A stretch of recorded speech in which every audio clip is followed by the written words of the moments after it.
పాత కడప హరిజనవాడలో గత దశాబ్దాల కాలం నుంచి మురికి కాలువ సమస్యను పరిష్కరించాలని చెప్పి ఇక్కడ ఉన్న ప్రజలు అనేక సార్లు అధికారుల దృష్టికి తీసుకెళ్లారు.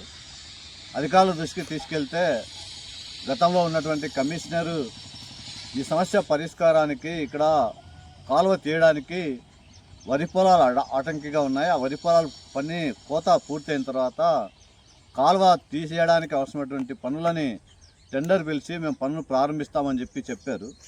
ఇప్పటికీ 4 నెలలు పూర్తయింది. ఆ కమిషనర్ మారిపోయాడు. ఇక్కడ ఉన్నటువంటి సంబంధిత ఇంజనీర్ కూడా వేరే వార్డుకు మార్పు చేయడం జరిగింది. కానీ కార్పొరేషన్ అధికారులు మాత్రం ఈ దళితవాడలో ఉన్నటువంటి మురికి కాలువ తీసే పని మాత్రం అక్కడే నిలిచిపోయింది. అక్కడ వేసిన గొంగలు అక్కడే అన్నట్టుగా ఉంది.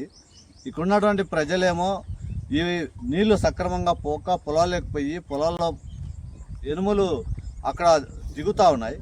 ఈ ఇటీవల కాలంలోనే 2 సార్లు ఎనుము అక్కడ మురికి నీటిలో చిక్కుకుపోయింది. దాన్ని తీయడానికి ఇక్కడ ఉన్నటువంటి ప్రజలు అనేక కష్టాలు పడాల్సినటువంటి పరిస్థితి వస్తూ ఉంది. ఈ సమస్యతో పాటు ఇక్కడ ఉన్నటువంటి ప్రజలు చిన్నపిల్లలు ఉన్నారు, మహిళలు ఉన్నారు, వృద్ధులు ఉన్నారు. వీళ్ళందరికీ రకరకాల జబ్బులు రోజువారీ వాసన కారణంగా పెరిగిపోతూ ఉన్నాయి. జబ్బులు ఎక్కువ వస్తే హాస్పిటల్కి వెళ్ళడానికి డబ్బులు ఖర్చు పెట్టేటువంటి పరిస్థితి లేదు. ఇలాంటి పరిస్థితుల్లో అధికారులకి మేము మొరపెట్టి కార్పొరేషన్ ఆఫీసర్ ఎదుట ఆందోళన కూడా చేశాము. ఆందోళన చేస్తే మేము తక్షణమే దీన్ని పూర్తి చేయడానికి ప్రయత్నం చేస్తున్నామని చెప్పినారు. కానీ ఆచరణలో ఎలాంటి ప్రయత్నం చేయట్లేదు. అందుకే మేము మళ్ళీ చెప్తున్నాం, 1 నెల లోపల ఈ పనులు ప్రారంభించి కాలువని తీయకపోతే కార్పొరేషన్ కార్యాలయాన్ని ముట్టడిస్తాం. కార్పొరేషన్ ఆఫీసులకి ఎవరిని వెళ్ళనీయకుండా మొత్తం ఇక్కడ ఉన్నటువంటి ప్రజలతో పెద్ద ఎత్తున ఆందోళన చేస్తాం.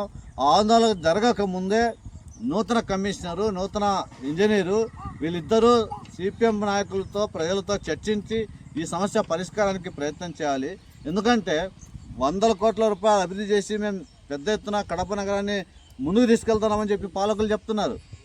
సిపిఎంగా మేము ఒకటి అడుగుతున్నాం, ఒక చిన్న కాలువ 5-6 లక్షల రూపాయలు ఖర్చు పెడితే కాలువ పూర్తవుతుంది.